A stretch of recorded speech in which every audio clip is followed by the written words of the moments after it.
DMTV Info, votre chaîne d'information en temps réel. La politique, la santé, le sport, les faits de société, la musique, les rumeurs et bien plus encore. Vous découvrirez cela dans notre chaîne DMTV Info.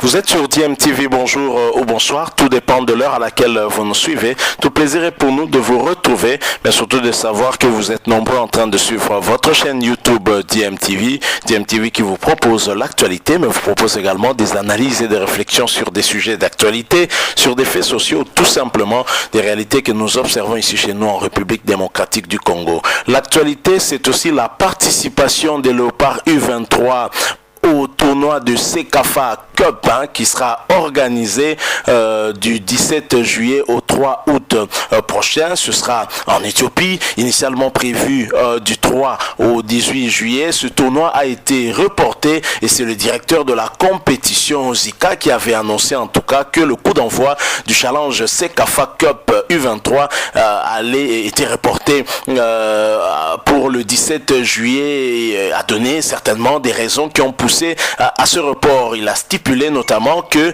c'est suite aux difficultés de voyage que pourraient rencontrer certaines équipes avec le retour de cette maladie à Covid-19 dans leur pays. Il a motivé aussi cette décision au regard de la situation du Soudan du Sud, dont certains de ces joueurs se retrouvent encore au niveau du Qatar, où ils sont allés participer aux qualifications de la Coupe arabe 2021. Et il faut dire aussi que dans le cadre de ce tournoi, Jean-Claude Loboko, le tout nouveau entraîneur principal des Léopards U23, qui avait été en tout cas choisi par la Fédération Congolaise de Football Association, son staff technique a été nommé, il est secondé notamment par Guy Boukassan et le sélectionneur Jean-Claude Loboko donc peut compter déjà sur quelques-uns de ces joueurs, même si la difficulté est que beaucoup de ceux qui évoluent en tout cas du côté de l'Europe ne pourront pas venir étant donné que ce tournoi se joue en dehors de la fenêtre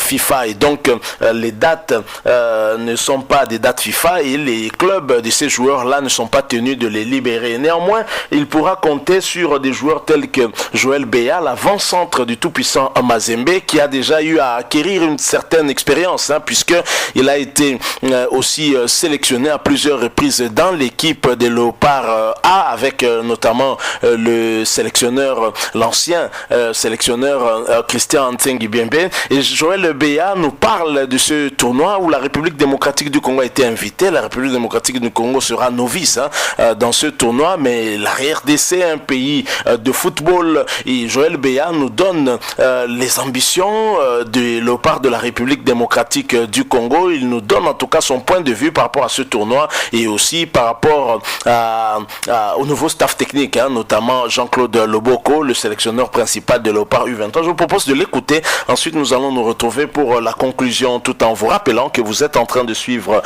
votre chaîne YouTube DMTV. Si vous n'êtes pas encore abonné, s'il vous plaît, n'hésitez pas, abonnez-vous et n'oubliez pas d'activer la notification. Il vous suffit de cliquer sur cette petite cloche que vous verrez apparaître dès que vous serez abonné parce qu'elle vous permettra de ne plus rien manquer des prochaines vidéos que nous allons vous proposer. Suivant Joël Béa, nous nous retrouvons bien sûr tout de suite après. Se retrouver dans la sélection de la RDC de moins de 23 ans est une excellente nouvelle puisque les joueurs qui s'y retrouvent sont pratiquement dans l'antichambre de l'équipe A de la RDC parce que évoluer avec les équipes d'âge constitue une passerelle vers la sélection de l'équipe de la RDC. Une équipe nationale qui doit jouer les éliminatoires de la Coupe du Monde Qatar 2022 à partir de septembre. Ce sera déjà l'automne 2021 pour le part de la RDC.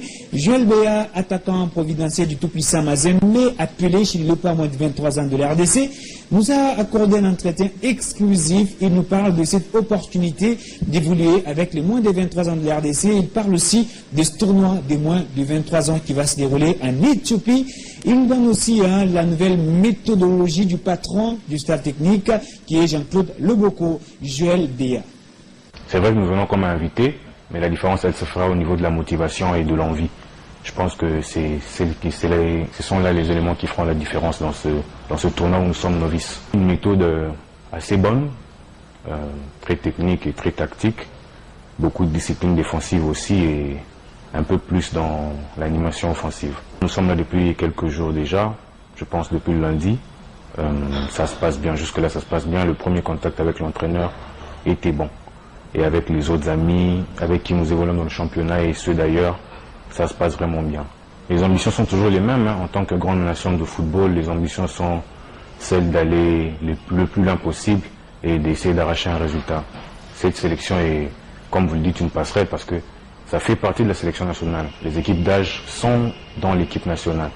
Alors on compte l'aborder, cette campagne de U23, on compte l'aborder avec tout le sérieux, tout le groupe en tout cas. Bah oui, forcément, ça c'est une sélection. On a généralement pas beaucoup de temps avec les sélections, mais quand on est en équipe nationale, on doit s'adapter et très vite. Et déjà ça tombe bien parce que là, à 90% nous connaissons déjà très bien parce qu'il y a des joueurs de V-Club et d'autres équipes locales. Et voilà, je pense que le temps il est raisonnable. Ben non, déjà le coach il veut gagner comme tous d'ailleurs, il nous inculque ça et voilà, jusque là ça passe très bien. Et on a du potentiel et toutes nos chances avec nous. Je pense sérieusement que les choses iront bien. Le coup d'envoi de ce tournoi international CECAFA qui va se dérouler à Bayerdar du côté de l'Éthiopie est prévu pour le 17 juillet 2021. Eh bien parce que du côté de la Tanzanie, la compétition va prendre fin dans une semaine et une autre sélection nationale a invité à cette compétition qui est le Soudan du Sud se retrouve actuellement au Qatar, raison pour laquelle les organisateurs ont préféré repousser la compétition jusqu'au 17 juillet 2020.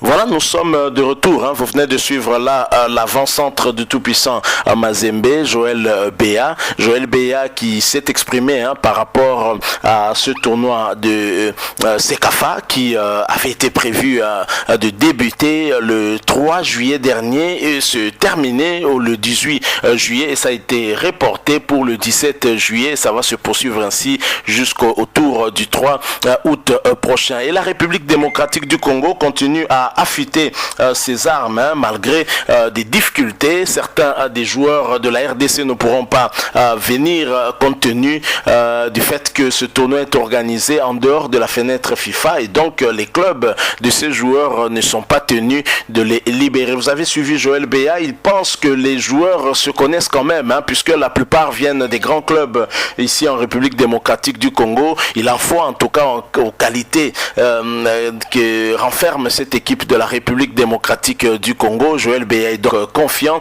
et pense qu'on a du potentiel pour aller le plus loin possible dans cette compétition. Comme disent les Britanniques, wait and see, on verra si ce que Joël Béa dit va se concrétiser sur le terrain. On ne va pas minimiser les adversaires. Rappelez-vous, la RDC n'a pas pu se qualifier pour la Coupe d'Afrique des Nations Cameroun 2021 et peut-être parce qu'on avait eu à minimiser des pays tels que la Gambie qui s'est qualifiée avec le Gabon. Et donc je crois qu'il faudrait prendre toutes les nations au sérieux. D'ailleurs, à propos des nations, voici celles qui vont devoir participer à ce tournoi de CECAFA. Il y a notamment l'Ouganda, le Burundi, l'Éthiopie, l'Érythrée, le Djibouti, le Soudan du Sud, le Soudan, la Tanzanie, Zanzibar, le Kenya ainsi que la République démocratique du Congo. Donc on verra bien qu'est-ce que le nouveau staff technique pourra nous proposer avec cette équipe qui est constituée. On a suivi le coach adjoint Guy Boukassa se plaindre déjà du fait que beaucoup de joueurs qui